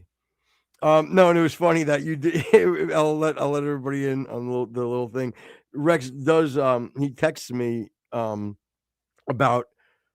He texts me like, "Yo, look at this. It was like 1.3 million. Views. In less than a year or whatever." I'm like, "Oh my god!" I'm like, I didn't. In my head, I'm like, "Oh, that's fucking great." But I knew he was busy, so I didn't want to I didn't text him back on it. And later, he was like, "Why nothing on the 1.3 million views?" I'm like, "No, it's good." I'm like, "It's good. I'm very happy." But anyway, nobody else gave a shit. But that's okay. All right, guys, what do you think about that? 1.3 million views. Is that not a unique? You should be happy for us in chat. No, Erwin doesn't care about you. Just saying. This year. This last year, it's been, as I understand it, hundreds of feet, and they're going to be putting up digital security, right, because there's certain areas and terrain that are a little bit more complicated, but more than Biden in 4 years. And you're saying vote for those people for 4 years. So there is a difference building anything than nothing. And I think that's a great point. H-1Bs. Remember, you ran those billboards, right? Yeah. And you and I were on the same page. I don't know if you saw this. I was going hard at Elon Musk on X, on H-1Bs, and President Trump. And by the way, I got into an argument with Vivek in person. I suggested a 3-point plan. One of them was a 6-figure fee. So you put up bill. Have you told your audience about the unfathomable wins on H-1Bs? Well, I believe they hit the cap for H-1Bs last year, did they not, in 2025? So 26% reduction in issuances, and new overseas H-1Bs, meaning people who are not in this country, down 87%. They were up anywhere from 20 to 90% under Biden. The denial rate was like 1%, 2% on a really good day. 87% reduction on new overseas H-1Bs with a $100,000 fee. If you put up billboards and people are upset about that, and you and I are in the same camp, have you told your audience about that win? That's the biggest shift we've ever seen in H-1Bs. It's not even close. Again, yeah, I just don't think that's really, when you say, well, they're building hundreds of feet of border wall, that's more than Biden. Well, there's a 26% reduction in H-1Bs. They hit the cap, I believe, 87%. And here's last why, year. 87%. Here's why. So just to sort of clarify what they're talking about. Shut up, Rex. He keeps saying they hit the cap. Now he's talking about the people that are already in the country getting renewed. Now, Crowder is talking about new people coming in, and there has been a dramatic reduction of new people coming in. And they keep it, they hit the cap. Well, they hit the cap. Well, the as far as renewals in the country, that's a congressional thing. Trump can't do anything about that. He can only work the margins on people coming in as new applicants. So what Nick is complaining about is a congressional thing and then trying to paint it on Trump. And what Steve is saying is that Trump is doing stuff. It's down 87% with $100,000 tax on every new H-1B. And I mean, one is true, one isn't true. I mean, so or like that. This is my point. It's like I don't know how people with an audience like Nick has, and Nick can make these statements, and then Crowder can immediately just debunk them. Like, or is it just a perspective of okay, he is, but it's not good enough. Well, because if you're in Crowder's camp, if you're in this thing, you're technically only going to really hear or listen to things that confirm your own bias. And it's the same thing with Nick's group. You know, all they're going to hear is well, you know, they keep hitting the cap, and you don't really want to find out the truth, because it just satiates your need to be mad at the administration. So, you know, I think Nick is just obviously just playing on the fact that people are going to listen to him no matter what, because Nick knows. You know, again, that's the thing is Nick is a brilliant man. I'm never going to take that away from him. So he knows both arguments, but he's only going to amplify one because one only makes his point. Yeah. I think in chat, Collard said, autistic sidetrack, but I'm an electrician and I love Copperhead wire. I think he meant to say I love Copperhead Road. Okay, well, that's fair. If you're an autistic and you get sidetracked, I give it to you. Not a problem. Go ahead. Thanks for being an electrician. I had this fucking pain in the ass trying to hook up my new fucking compressor. Where the hell were you? The fucking the new pressure block comes in, and the line in and the engine and the motor out. We're on two different fucking sides. Where the fuck were you when I needed you? You were nowhere. You. Colonel Olds, what are you doing? We needed the Colonel. And he wasn't around for us. I'm old because I do like myself an Oldsmobile Cutlass. Okay. Don't even dare hit a fucking. I hate you. I hate you with. You know what? We're getting divorced as soon as we leave. All right. Boom. And more like chicken Cutlass. Am I right? Not everybody. Erwin, you're in. You know why? And Nick, let's both pretend that we're smart enough. Okay. The president has broad powers over people coming into this country, right? New H-1Bs. And I see this a lot where he gets no credit for executive orders. But then when things get blocked and cut, they also blame Donald Trump and go, well, why didn't he get these cuts? Well, that's because of 100% of Democrats. And yes, some feckless Republicans. We should know them by name, the Thunes, the Murkowskis, the Collins of the world who should be voted out. But he has broad powers on who's coming in the country. He can slap 100,000 on that, and he did, 87% reduction. To deal with the bulk of H-1Bs, people who are extending them, that would require an act of Congress. So the most potent tool that he has as president, he enacted an 87% reduction in new people coming over. People should know that if they're going to say both sides are the same. Oh, by the way, Colonel Olds, I favor taking an electrician question. Can you someday jump on the show with us and explain to me how a three-way switch works? How you can have a switch on two sides of the room and it turns on the same lamp, and you can also shut it off. I don't understand that. Anyway, talk about autistic. So yeah, that basically finished up, but we can kind of continue on with this one. Go ahead and hit play whenever you want. The risk of getting something more radical than what we know, which is getting something that won't be anything. Well, and I can understand that position if I believe the numbers that you throw. Here's the one thing that I do notice, and I don't think that you're a Democrat.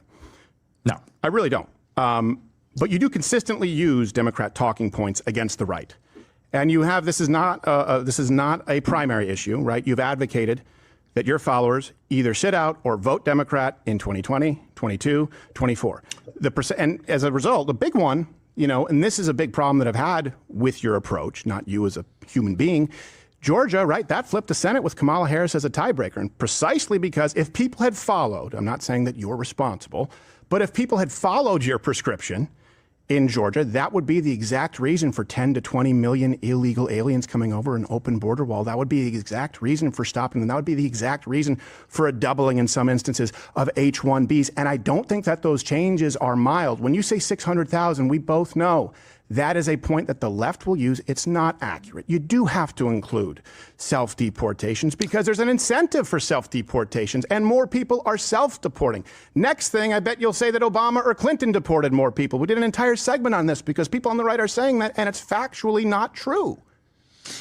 Well, I never encourage people to vote Democrat in 2022, 24. Only this is the first year I've told people to vote Democrat. All those other elections, I told people to sit out selectively or altogether.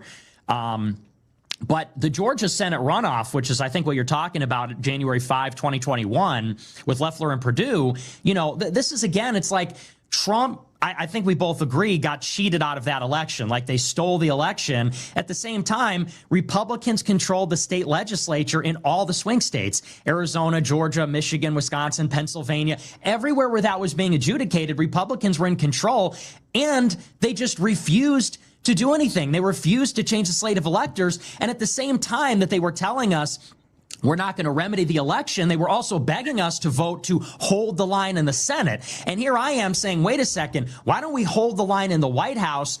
You're worried about the Senate.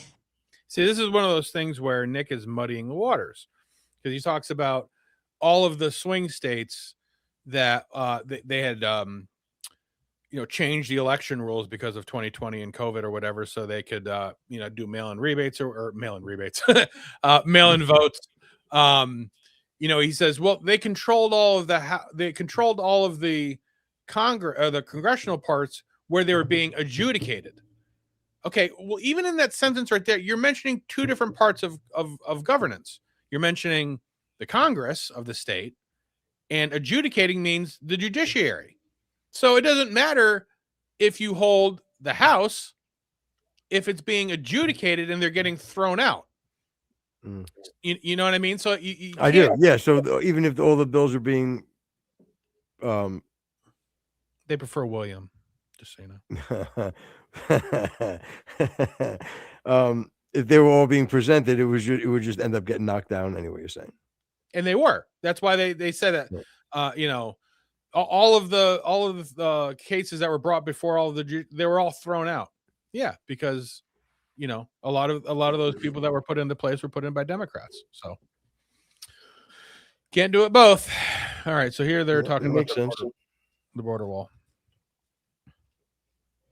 Trump won in 16 saying border wall, and you remember Republicans wouldn't give him more than $1.8 billion for that little fence in the Rio Grande Valley. And they said, no, we're going to focus on Obamacare and the tax cut. We'll do the border wall after the midterms, which they lost, and then they shrugged and said, Nick, but now be accurate with your audience. Why wasn't the border wall built? Was it for the same reason that it was completely paused after the 2020 midterms? In other words, you say Republicans, do you mean Democrats? And so they said the perfect is the enemy of the good, and they got done what they could get done at that time. It would be like people in the future saying, he didn't do anything about H-1B visa extensions. Well, sure, because he can't. It'll be blocked 100% by Democrats, maybe 10 to 15, 20% Republicans, but he used the most potent tool at his disposal, right? So you put all this in the same basket, like Republicans didn't. No, they weren't able to. And in many cases, they weren't able to, especially because you told people to sit out. When you look at what they've been able to do, I don't think these are minute differences. By the way, Footy, your dad hates you. He's in chat. Okay. I'm so sorry. Just letting you know. Well, that's the guy's name. It says your dad hates you. That people don't listen to the fake buddy? Clown Fedwentis. So again, who's a bigger? Let's ask. Your dad hates you. Who's a bigger Fed, Tucker or Nick? I'd like to give me your feedback on that and hit the like button if you can, buddy. What the hell? We'll throw Candace in there too. Why not? Yeah. No, I don't think Candace is a Fed. I think she's bad. That's exactly what a fucking Fed would say. Candace, Footer, Tucker, or Nick? The problem with you being a Fed is I don't think that you'd be really useful. You ever hear of a useful idiot, Rex? Yeah, I have. Are you applying that to yourself? I was. That's something. Exactly what a useful idiot would say. Ha! I try to use like your point, make it worse myself. That's funny. Anyway. All right, so here Nick talks about his 2020. Here Nick talks is about. Would you forget how to speak? What's the matter with you? I'm sorry. Is there a fucking echo in your room? Go on. But I do want to get into what the plan is. You're right. It's hope. We're hoping for a space to be opened up for a candidate to go in, and there isn't anything specific. I have a candidate in mind, and there's a ground game being built and things like that. I can't share that information. There's maybe a couple candidates that I'm looking at. But again, you know how it goes. Unless somebody's ready to announce, you can't really say, oh, so-and-so is going to run for office. And then especially because it's me, I can't be the harbinger of whoever the candidate will be. Well, why? But Let's explore that, though, because we both agree, two-party system, you need voting blocks. You need coalition. So if there are that many people out there who share your view, shouldn't be a problem for you to endorse anyone. As a matter of fact, that's a net positive. So give us the name. I can't do that one. So I am going to agree with the mentally retarded Erwin Curtis here. And he says that both Democrats and Republicans don't really care about the wall. It's something for people to argue over. Yeah. I agree with you. Make sure you have your helmet on, because the fact of the matter is no matter what is in place, unless there's some kind of outside repercussion that's already been in place by legislation, it can be circumvented either by Gates or whatever. So even though he has a gigantic tongue, I do agree with Erwin here.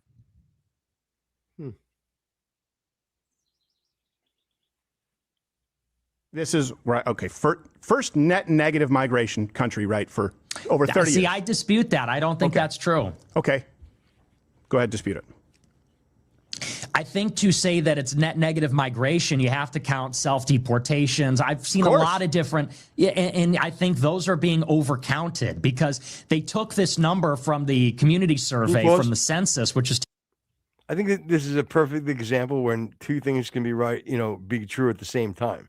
Yeah. You know what I mean? So again, it comes down to how much do you want? Like, you know what I mean? Both parties, meaning Nick and Steven, are both so married to their ideology. You know what I mean? I think Nick more because Nick needs to be. You know what I mean? Because Nick's always bobbing and weaving. Where Crowder is very consistent, whether you agree or not. But again, this is what happens. You know what I mean? They're both going to take something, look at it, and then start. You have to start listing. Again, the who has the immigration problem in this specific situation? Has it been addressed enough to you? And if it has, well then, I mean, if it hasn't, then you can easily go, well, yeah, this isn't enough. But if you're looking at just the general speaking, hey, has it gotten better? Crowder's right. Right. I said that terribly, by the way. No, but you're right. I mean, they can, it's the, Crowder looks at it as no matter what benefits that we're gaining, doesn't really matter. It's still a step in the right direction. And Nick says, well, that's not good enough. We need to go harder. But his prescription is to stop it altogether, in hopes that it will become so bad, like I had said at the beginning of the show, where they can get somebody in who's going to lead more as a dictator and be more forceful. I think the general consensus across the board countrywide is we want to get rid of more, but it's a game of pushing where there's mush. You can't just go hard to the paint, because then you're going to develop a sentiment against your entire motion that is going to completely derail your whole thing.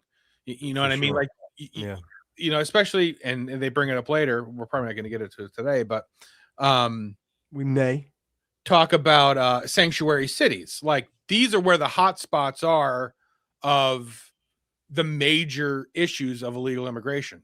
San Francisco, all the cities in California, Chicago. Yeah. Oh, you broke up a little bit. Hit that like button, by the way, everybody. If you're just joining us, or if you've been in chat and you haven't hit the like button, do me a favor and do that. Jen, if you can hear me, hit play, and let's see what we got going here. We can play a little bit more. Taken last year, and they basically, there were 65,000 households polled, and they basically said, well, there was a lack of response from like non-residents, non-citizens of the United States, and then they used that to extrapolate, well, what was the number? 1.5 million people left the country. And then later, by the way, that data got corrected. It was in CIS, Confederation for Immigration, something or other, Center for Immigration Studies. They actually corrected the number with the new 2026 data and said, no, actually, we vastly overestimated how many illegals.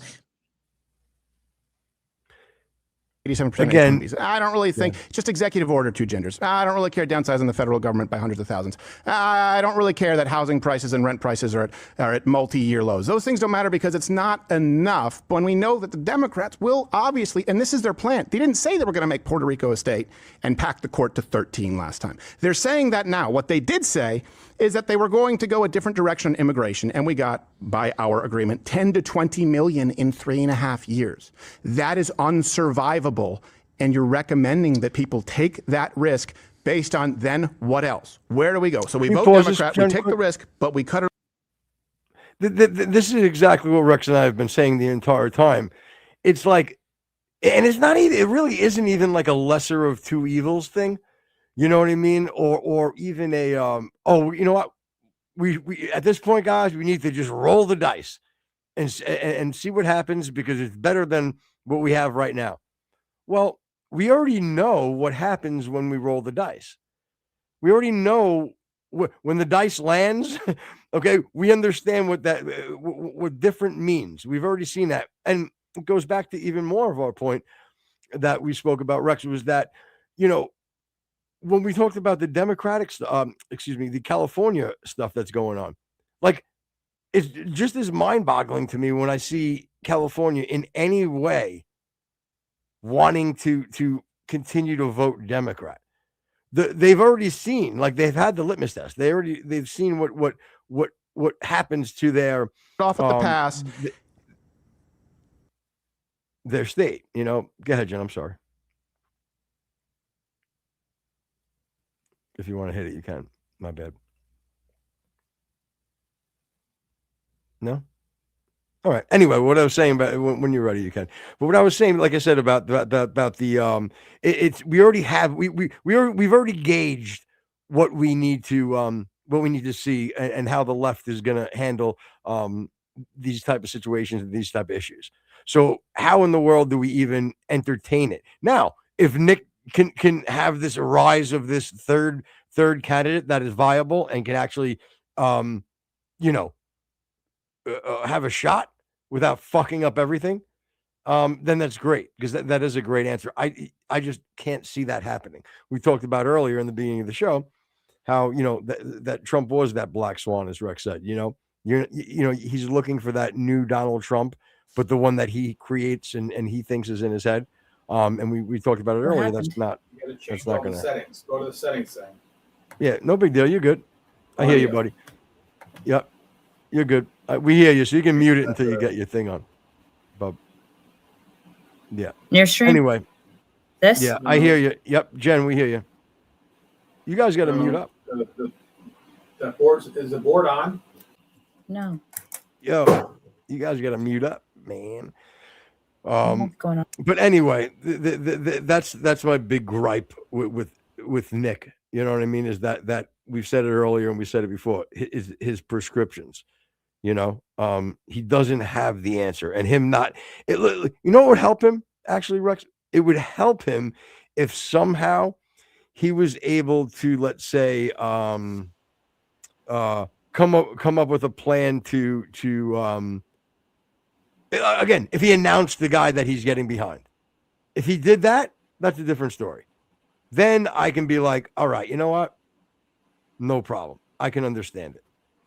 I can get why maybe this guy is the right thing, or I get the plan now, you know, and maybe I can get behind this guy too. I look into him. I think that he's the guy. Fine. I'm into that. Erwin saying, is Rex Wi-Fi messed up again? Stop spilling Jolt Cola all over here. The thing that made that line funny was Jolt. That's great. It's the only thing that's funny about it. Oh, wow. And I'll tell you, Rex is having problems with his audio, yet he's still able to take shots at Erwin. I love it. I fucking love it. But anyway, what I was basically, Rexy Poo, I was just getting into was that, you have to understand, dude, like the proof is in the pudding. People know how it plays out on the other side. And if Nick really had this magic third that can make a difference, he should be telling us about it right now. You know what I mean? He should, and then we can at least get behind it. It wouldn't be this, what's with all the fucking vagaries, Nick? I mean, really?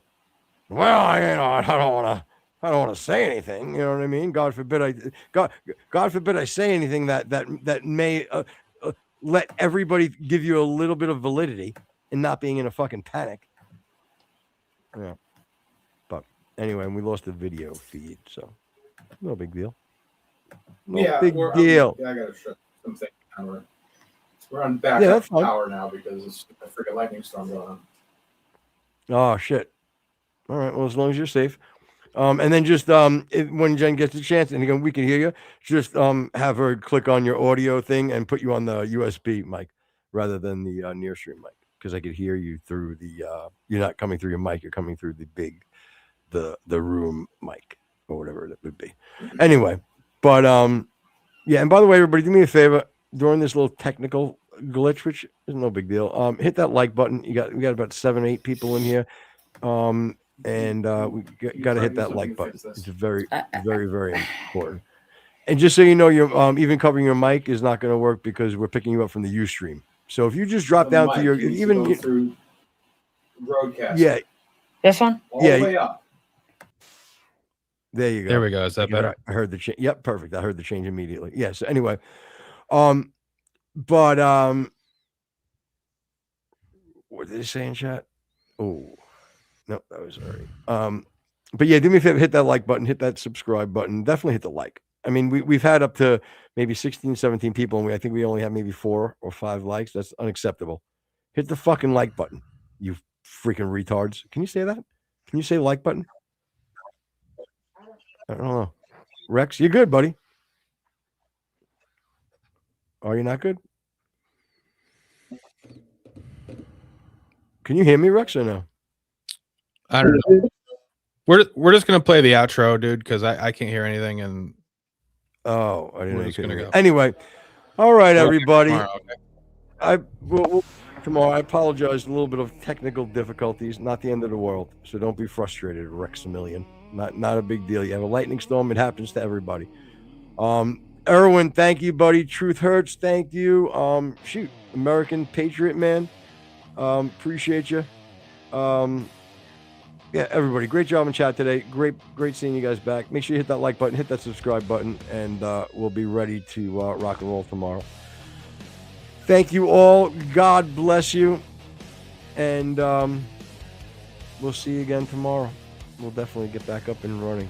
And if, as Rex always says, if you're listening on Spotify, iTunes, iHeartRadio, YouTube, Rumble, make sure you go subscribe to Rumble. Get the premium subscription. You get to see people like Crowder, Russell Brand, Rex's favorite doctor, as we all know. Go check him out.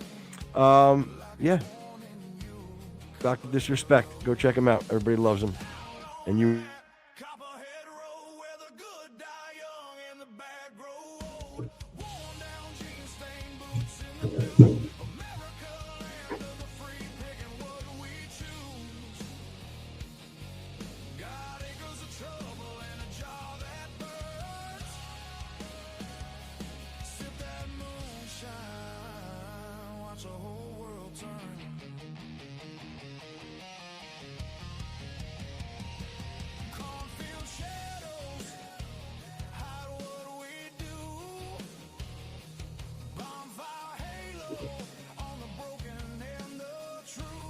Oh, and by the way, good night, everybody.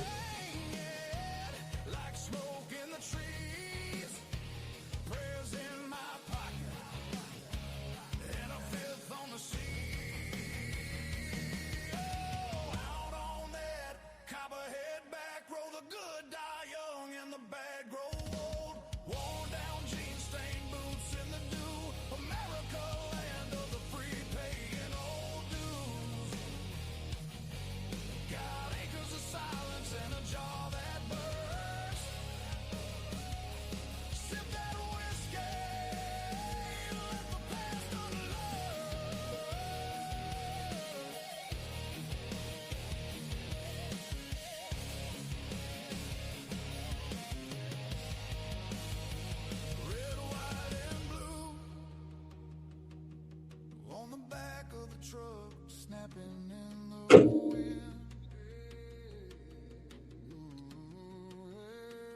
Knuckles all